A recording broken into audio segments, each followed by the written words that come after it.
Hi, everyone. I'm Alexis Williams, co-founder of Business Skills for Health Professionals, and welcome to the Beyond Clinical podcast. In this podcast, I'll be interviewing health professionals from diverse backgrounds who've moved into unconventional roles beyond clinical. We'll be hearing their stories and tips, and I hope that this inspires you to pursue unique career paths.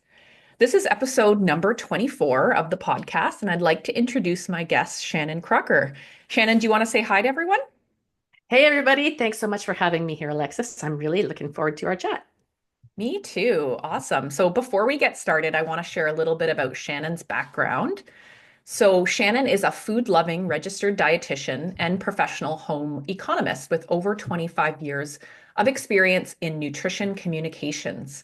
With an eye for nutrition trends and a consumer-friendly writing style, she is sought after as an evidence-based strategist, nutrition content creator, and media spokesperson for health-focused food and farming clients.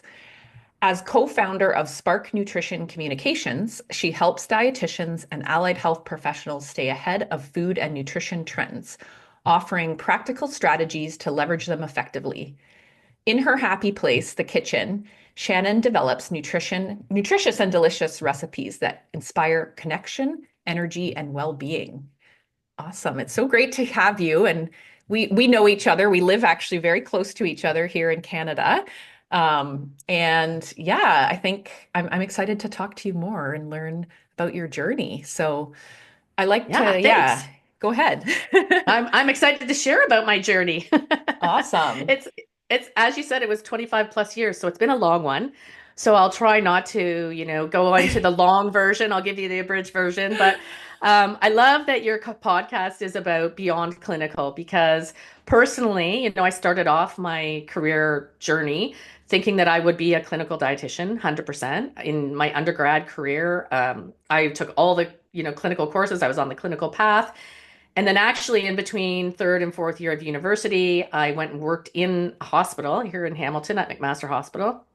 And that's when I realized, I had this aha moment that clinical actually really wasn't for me. So Mm.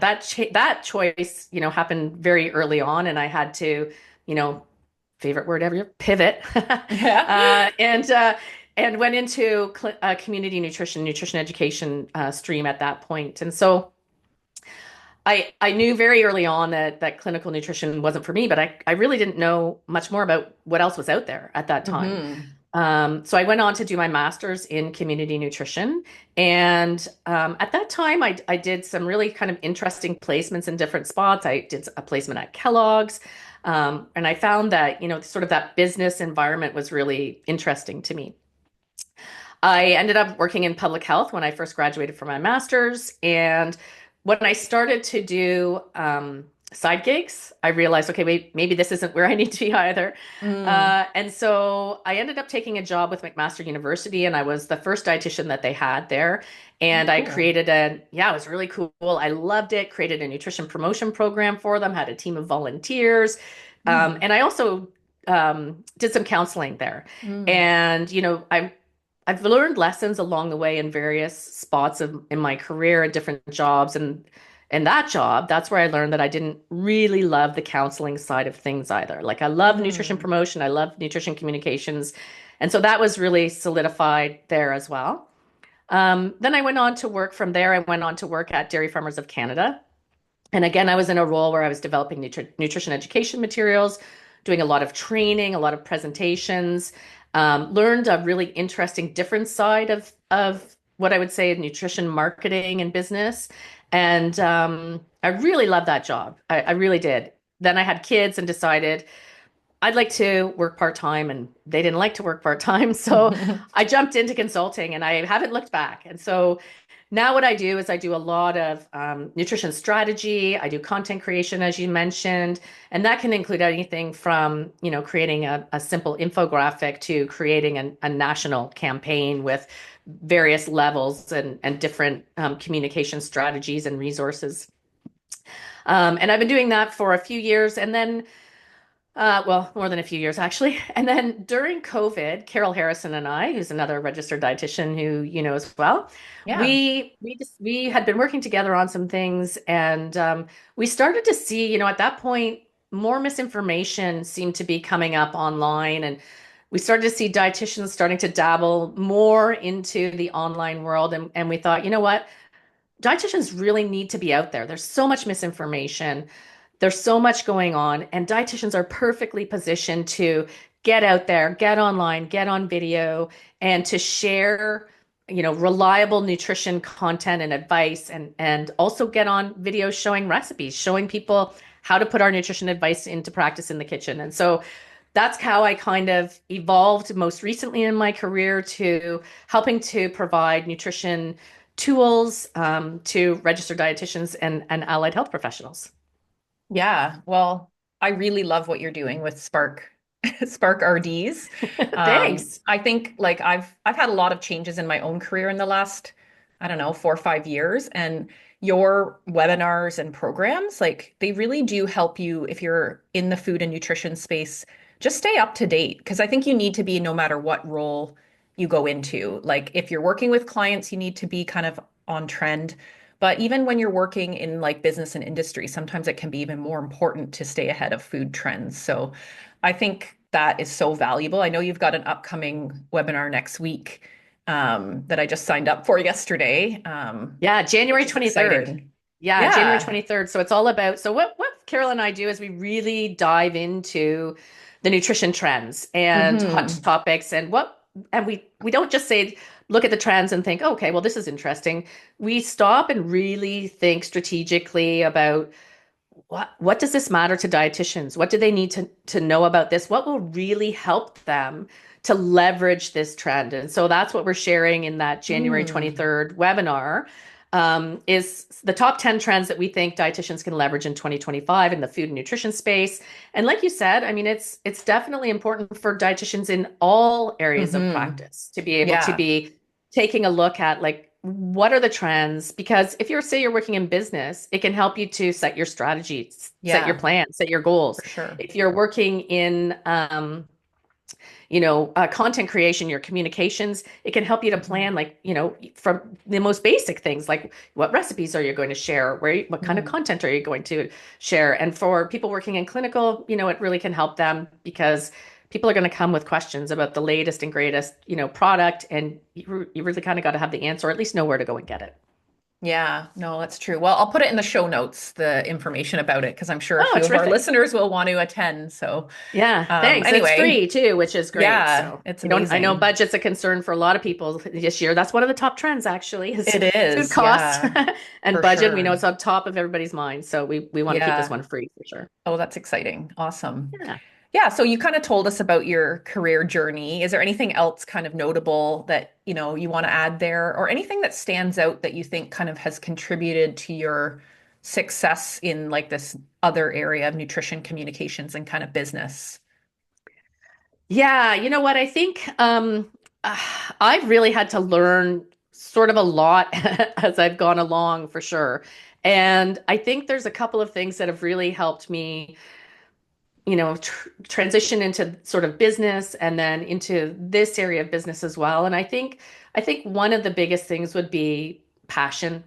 I really think that, you have to have a passion for what you're doing, and it will come through in everything that you do then. So if you are in business and, your passion is, like for me, it's communications. And that's, I think, what really drives me. I really enjoy nutrition communications. I enjoy that work. And so when you enjoy it, I think it just allows you to like really dig in. Hmm. And I think that's been a real key for me is like finding something that I really love to do. And it makes the work a little bit easier for sure and more Hmm. enjoyable. Another big thing I think is really important for dietitians working in business is connections. Like, I Hmm. think that because I have had varied jobs and worked in different roles, I've made a lot of connections over the years. And I think those personal connections have really, truly been a big part of my success. A lot of my work comes from word of mouth. Hmm. And it's not just like, business schmoozing. It's more about Hmm. making like really authentic connections. And I think that's Hmm. that's been another big thing that's really contributed to my success in, launching into consulting for sure is kind of Mm. making those connections and really authentic sort of connections and then being really relatable. That's one of Yeah. the things that Carol and I hear from dietitians all the time on our webinars and on the resources that we share is that we're really just relatable. And Hmm. I think that's really important is just, just be you. Yeah, for sure. No, I think that's great. I think passion is so important. Like obviously maybe you aren't going to love every aspect of all of that you do, but I think if it is the majority of the time that you're feeling that energy and that passion, it can really fuel, you feel like more motivated to get out of bed and get to work. So super Absolutely. important. You're right. It energizes you. Yeah, Absolutely. and you can If your work energizes you, that's half the battle. Yeah. And I think you can find different ways of creating that in different settings for sure, because you kind of have to seek that out a bit.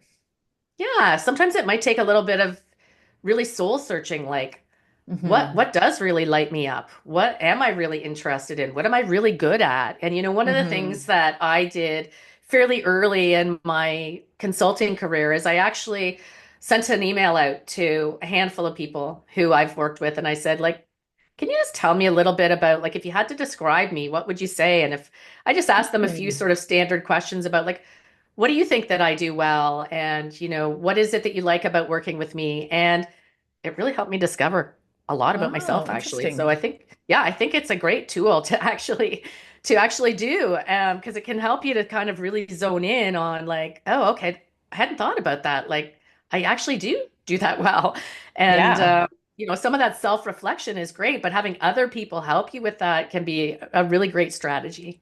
Yeah, that's a great idea. It's kind of like if you're working in like a business setting, we call that the 360, where you get Okay, feedback from, not just your manager, but your peers and even like your people that you manage. So I think, that can be exactly. a really cool tool to do in no matter where you're working and what setting you're working in. So Absolutely. Yeah.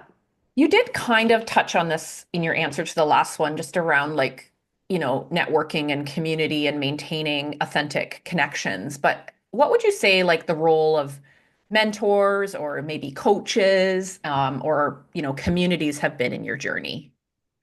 Yeah, you know what, I was thinking about this earlier, and I'm not sure that I would say that I've had any one mentor, Hmm. but certainly there have been several um, dietitians and other professionals who have really, helped to inspire me, and we've cheered each other on and helped each other, supported each other through different situations, and so I think, that community has been really important along Hmm. this journey. And I think, there's a few people that I can really pinpoint and say, wow, they've really helped to make a difference in my life. And I really value that community for sure, especially when you're a consulting dietitian, you're working on your own. I mean, this, Alexis, it can get Hmm. kind of lonely in your own home Absolutely. office. Yeah. Yeah, so I think making those connections can be actually really helpful to just supports you in so many ways along that journey. Hmm. I have done a little bit of business coaching. I've had some business coaching to help me sort of define my career path along the way. I found that also really, really helpful. Yeah. Yeah, I think that's right. I think that's smart advice though, is to like, seek out people who you trust and know and like, and, you can bounce things off of, like having a community, especially if you're in more of a freelance consulting setting, because, it's super lonely sometimes. Very Um, lonely. It can be very isolating working on your own. It can be very yeah. freeing because of the flexibility that Oh, you have, which totally. is fantastic, right? Yeah. But at the same time, you need to have other people just even to bounce those ideas off of because I really do think that we're better together. For sure. Did you feel like you ran up against any kind of gaps of knowledge, like getting into kind of the consulting and business world? Yeah, 100%. I still do, I think. You know what? One of the things that I lament is that, in our undergrads, in our education, in our training, we're really, focused in on solely on nutrition, which is obviously very important. Hmm. We're building ourselves up to be experts in nutrition, but there's so much more beyond that. And I think that, not learning business skills along the way, even just some basics, Hmm. would have been very helpful. So I think that, the biggest gap that I would have run into was really how to run a business. I Yeah. had no idea. I had no Hmm. idea how to do that. So even from the most basics of bookkeeping, like I wasn't a very good budgeter in my home Hmm. life, and bookkeeper. And so then to have to do that for a business and also to learn how to market my services specifically. I learned a lot about, social marketing and nutrition Hmm. marketing and nutrition promotion, but to market myself and my services wasn't something that I had ever been taught. So I had to learn Hmm. that on my own Hmm. and just learn different tools to use along the way just to help to manage the business side of things. And there's always little things that come up that people, you know, say, well, have you tried this tool? It's like, wow, I know, you know what? No, I never even heard of that. Like that would be Yeah. so helpful. And so that's why it's really great to have that community too, right? Like Hmm. to be able to say, like, I know in your community, you offer really great, thoughts and advice for people on, sort of that business side of things, which is Mm. really important if you're going to, especially if you're going to be out in consulting. Hmm.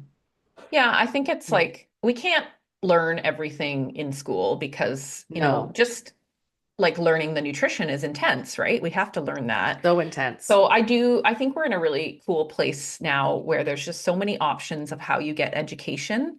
Yes. And I kind of like to think of it as like the right education in the moment. So for me at this stage of my life, like if I want to learn something, like it usually is to solve a problem that I'm having or like fulfill a Yes. need. And I find that is really so easy to access now, to kind of get like small amounts of information. Like I took the course on search engine optimization and like, Yes. understanding certain aspects of marketing. Like there's so many great resources and tools out there from other dietitians in a lot of cases, Yes. which I love Yes. supporting. That, yeah, I think like it's really about the relevant education for that time when you need it. And just feeling like a little bit more confident. And that's kind of what like our courses are really about, business acumen 101, like just so you can talk the talk in more of a Yeah. corporate setting, Yeah. which, that was a huge learning curve for me and many people I know. So, Oh yeah, for sure. And I do love that. I think that there's lots of times in my career where it's been education in timing, right? yeah. And like just recently, I had to learn how to manage and set up Teachable because we were offering Mm, a course on nutrition supplementation for brain health as you age. And that was, yeah. that was a whole other learning curve, right? But you're right. There's so much now available online and Hmm. so many online courses or even simple video tutorials. Like, I mean, Hmm. anything you want, you can go onto YouTube and search it up and you'll find a video to help you do just about everything. Yeah, So for sure. I mean, I think we're lucky in that aspect, right? Like 20 years ago, coming out of school in nutrition and wanting to go into business, there wouldn't have been a lot out there for you in Mm, terms of support. But now there's a lot of great resources. And I love how you mentioned too about lots of dietitians offering that support too. And I think it's fantastic to support our colleagues. yeah, for sure. That's awesome. So what do you think you love most about like what you do right now? Oh, yeah. You know what? There's so many things really. I think in this role, what I really love is that there's a lot of variation. And I love that there's so many different creative outlets Hmm. that I can explore. So, along with sort of the more, business side of things that I have to do and that some of them that I do enjoy doing, I also really love that kind of constant changing creativity that my career is allowing me to do. So say, days that I in the kitchen developing recipes that are on strategy, that are meeting various business goals. Love those days for sure. It's just really fun, like Hmm. working in the kitchen for sure. You know, TV spokesperson work, like I can be doing that one week and that brings a whole other, different set of skills that I need as Hmm. well to creating nutrition strategy for national campaigns and hiring dietitians to work with us to be able to deliver, the content that we need to share across Canada. Love that so many different areas there that I Hmm. work in. And I really love presenting. I really love teaching. I did a stint at Niagara Culinary College and the Food and Mm. Wine Institute. And I really decided that, what, I really love the teaching side of things. And so I've incorporated more of that into my work. So when we do webinars at Spark Nutrition Communications and we set up those webinars you were talking about earlier, like the trends one that we've got coming up. We've got another one on coming up on how to rock recipe videos. Mm. I love doing that kind of work too. And so sharing that information with dietitians to help them to soar, Hmm. because I think, there's so many things as dietitians that we have to juggle, that we have to manage, and it can be Hmm. overwhelming. And so the thought that I can kind of help people with at least a small piece of that, help my colleagues with a small piece of that, help them to shine, help them to get out there and, do what they can do and be amazing. It just really feels good at this point in my career to be involved in sharing what I've learned over the 25 plus years with my Hmm. colleagues so that they can shine. Yeah.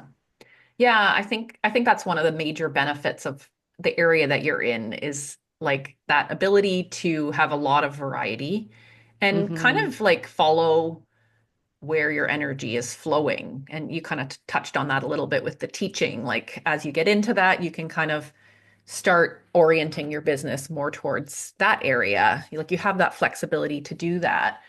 Yeah. And also just, I know there are a lot of dietitians with a really creative side to them.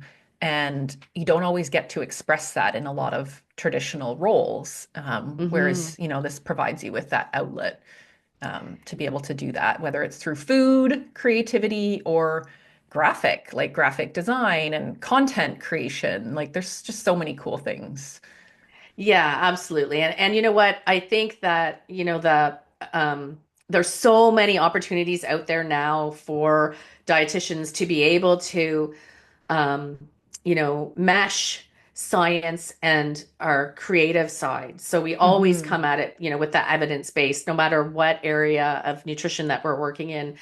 But, having that creative outlet can also be really enjoyable. And sometimes you don't get that creative outlet in your work. And so, you do that in your home life or whatever. But when you Hmm. can combine the two in your work, if that's what you like, then it's really a lot of fun.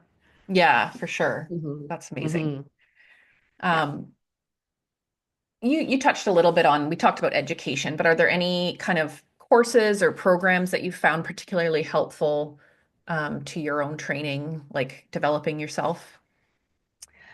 Um, yeah, well, you know what? I think, and I don't know, remember if we talked about this during the podcast or just before, but I think that personally now, like my nutrition knowledge is more about personal health because I don't do a lot of consumer facing nutrition education or sharing advice. I do some like when I go on TV, for example, or I do some when I create content for, my own personal Instagram, or if we're doing a hot topic on something like we're talking about doing an iron webinar coming up in the spring, then I would bring in an expert to talk about that. But if there's, more, sort of nutrition focused things, now it's my own personal information. So for example, menopause, right? Hmm. Yep. Or brain health. Yeah. Yeah. And yeah, which are super hot topics. And anybody Yeah. looking to niche, I think those are really great areas to do that in for sure. So there's lots of different online courses that I look at, from simple things like masterclass, which you can Hmm. access through the TV or online. I Yep. found that masterclass has been pretty helpful, and also just some different programs that I've found through.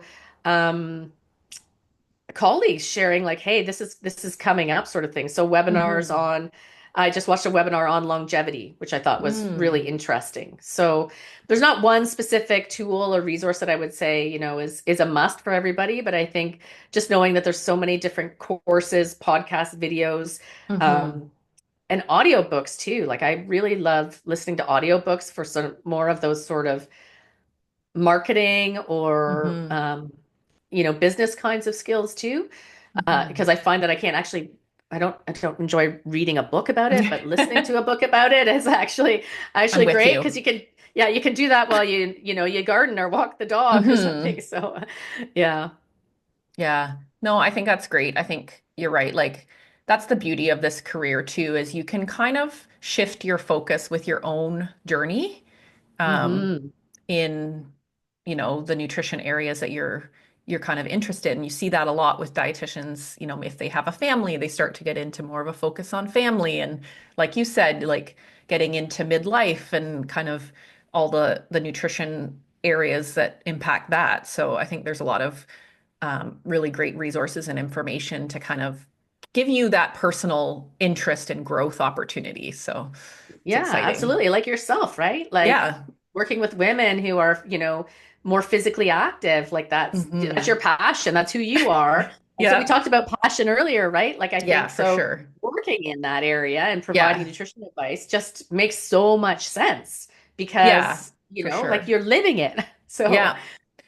Yeah, and I yeah. think it like, going kind of looking at my own journey with sports nutrition, like that's shifted too. Like who I really love working with now, I tend to work with more like masters athletes, as we like to call ourselves. Um, I love and it's that. just like I find it very inspiring because in some of the sports that I participate in, there are people completing events into their 80s. And Wow. that's a huge motivator to think about your nutrition and what you can do to like when we talk about like longevity and muscle and health and all these things. So yeah, I think that's kind of my current obsession within the Yeah, field.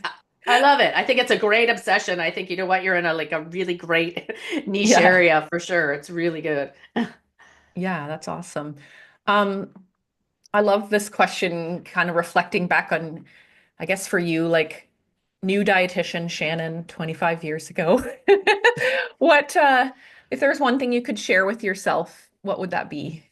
Oh, little Shannon. You know what? I think that's a really great question. I think I would definitely tell myself to drop perfectionism. Mm, I think perfectionism in our profession, Alexis, is a real problem. It starts day one in your undergrad program. In fact, I still remember, this is how impactful it was. I still remember in first day of my nutrition program in my undergrad, sitting in a room with 75 other students, and the dean at the time said, look around. This is who you are. Basically, some of you won't be here. Some of you won't be here in 4 years. This is a highly competitive program. The person beside you is going to be trying to get the same internship as you. And like I remember being floored. That was the first time I had ever heard mm, that. And so from day one, I'm like, this person beside me, they're maybe not my friend. Like they are somebody I'm mm, competing against. And I have to be the best. I have to be the best me. And, mhm. I probably already had a little bit of perfectionism, little type A, wanted to strive, do well in school, all those kinds of things. But I think that our profession really has an issue with perfectionism. And Mm, so I've worked, really hard to try to drop that. And I think just as you go along in your career, it kind of naturally happens.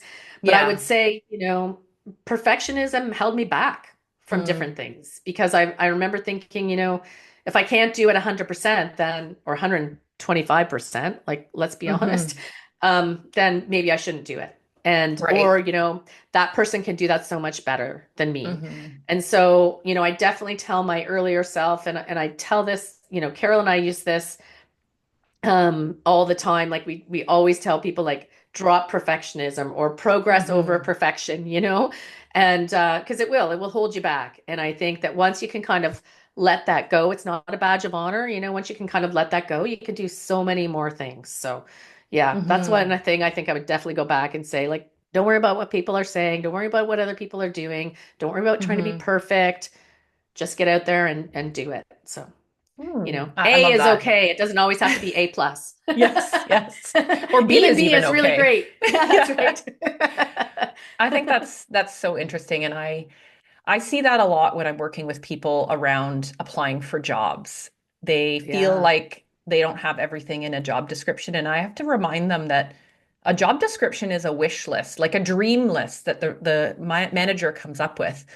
They Yeah. don't expect to find anyone with every single thing, and they won't Right. in many No, and you cases. never know, right? You never know who else is applying. Right. Like, yeah. So I think that is a very big challenge. I agree with you in our profession. And I think it's something that, really can help you make progress in your career if you can start to Yeah. relinquish some of it. I was actually talking Hmm. to another dietitian recently, and she told me about a book, and I did start reading it. I'm going to admit I didn't finish it, but You it's need the called audiobook. The Perfectionist's Guide to Losing Control. Oh. And it kind of talks about different types of perfectionism, and it was interesting. Like the part Mm. that I did read, and I maybe will go back. It expired from the library, so Oh yeah, okay. I might actually go and get that as an audiobook too. That sounds like that's a good one to listen to while, yeah, maybe you're yeah, just, it was cleaning the interesting. house. And I think it can be really difficult if you're thinking about being a kind of an entrepreneur because, and I'm really happy. Like I worked with a coach a few years ago Mm, early on in kind of getting back into entrepreneurship. And he advised us to embrace a prototyping mindset. And that has really helped me move forward with a lot of things. And the concept of that is you have an idea, you maybe want to explore something, find a way to do it in the most simple, low resource way. mm, And for me, when I wanted to start this like business skills for health professionals, it was rather than, creating 6 courses with, hours and hours of content, we started with a webinar and, kind of learn from what the audience wanted. So, and it was easy. Like it was just like, let's do a webinar and let's learn about what people want. And I think that has just been really helpful for me personally in this kind of entrepreneur journey to kind of decide like you don't have to go right to finish. You kind of start with something and iterate it as you learn from, what works and what doesn't work. So, yeah, absolutely. And I think you can learn so much by what hmm doesn't work too, and by totally. mistakes that you make, right? So you can't be afraid to make mistakes because they're huge learning opportunities. hmm When Carol and I were looking at I really like that idea about like the prototype, what do you call it?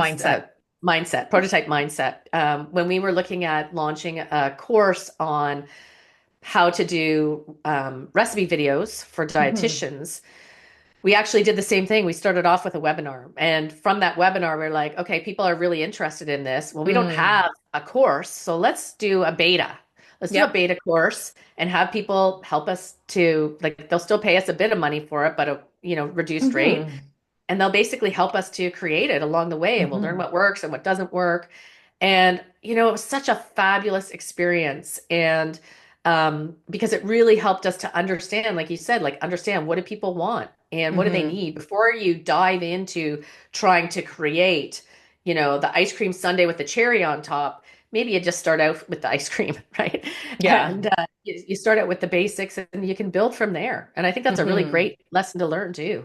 I like that a And it lot. The actually, prototype if you want to mindset. know the buzzword, so in the Yeah. business world, this is called design thinking. And design thinking is all about starting with a prototype and testing it with customer groups and changing that based on their feedback until you get to Yeah. kind of full production. So you can kind of Yeah. apply that to your life. And there's actually a book called Designing Your Life, which is Mm. all about this concept where you apply it not just to work, but other aspects of your life too, it's another cool book. Yeah, that sounds like a great one, actually. That sounds like a really good one. It's kind of like, Yeah. in nutrition education, you pilot test stuff, right? Like hmm that's going Yeah, back like many exactly. years. It's just a different way of saying it, right? Like you're It going to totally pilot test is. things. Yeah. I don't know if you've Yeah. found that, Shannon, but I have found that just things are repackaged in many different ways. And one of the biggest ones for me was when I started taking leadership training, Mm, when working in kind of managing a large team and working in a large retail company. I realized that coaching or like leadership coaching was actually really similar to counseling. A lot of the same principles of like motivational interviewing were very similar to some of yes. the things we learned. I don't know if there's been any other of those for you, like ahas, but there's lots of them for Yeah. me. Oh yeah, for sure. I mean, there's definitely, in a 25-year career journey, you definitely see things that are repackaged and recycled. And I think some of those things, are just really good reminders along the way.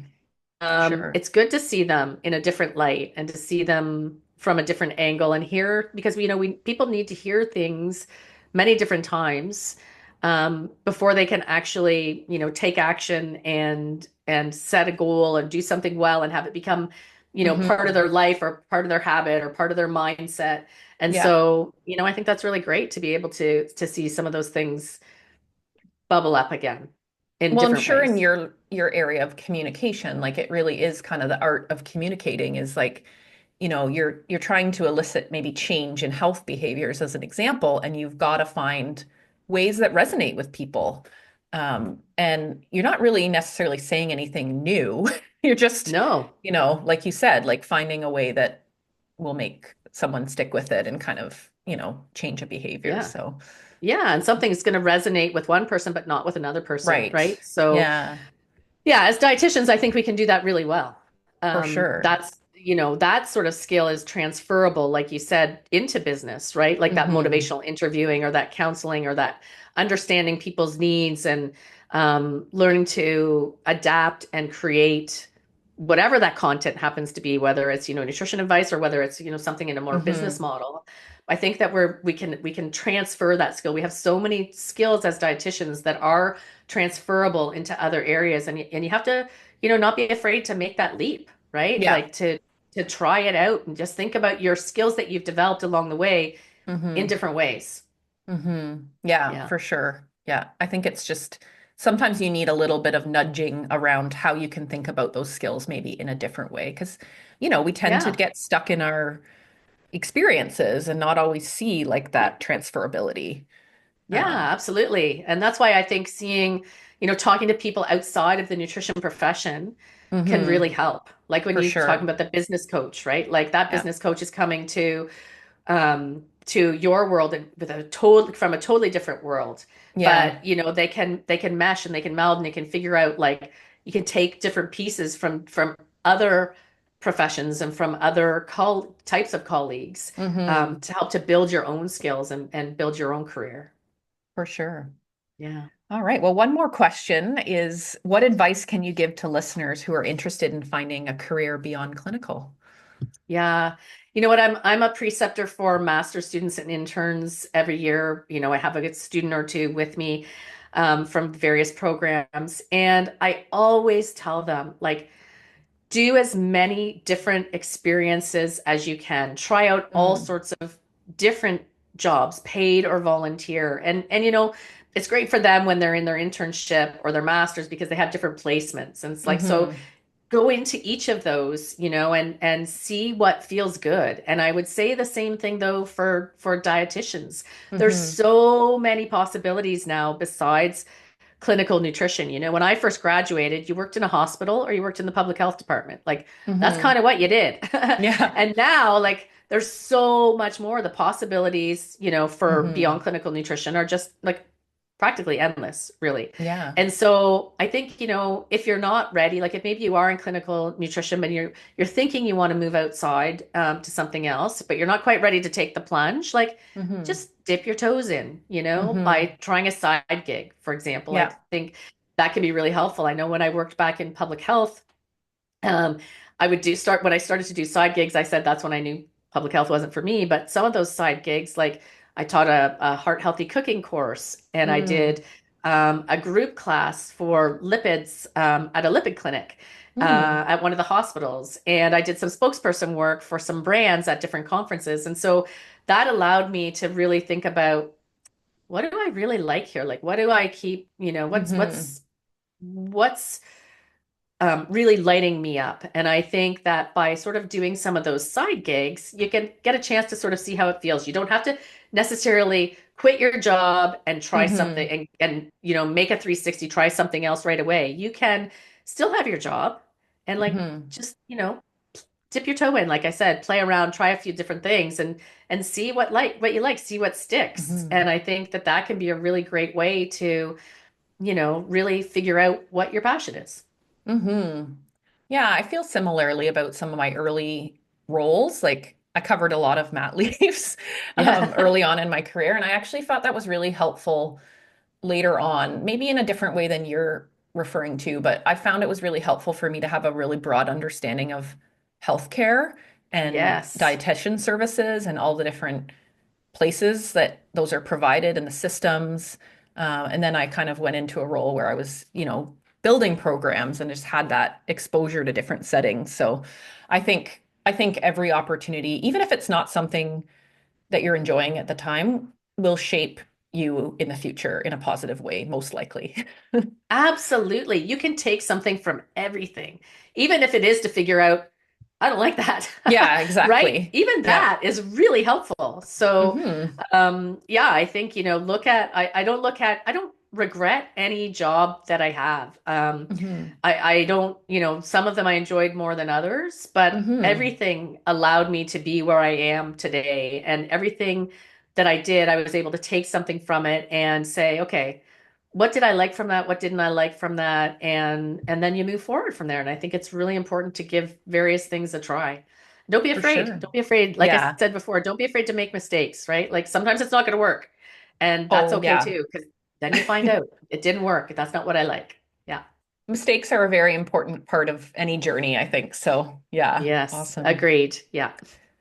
All right. Well, thanks so much. And, I hope everyone's enjoyed hearing from you, Shannon, and are feeling kind of inspired.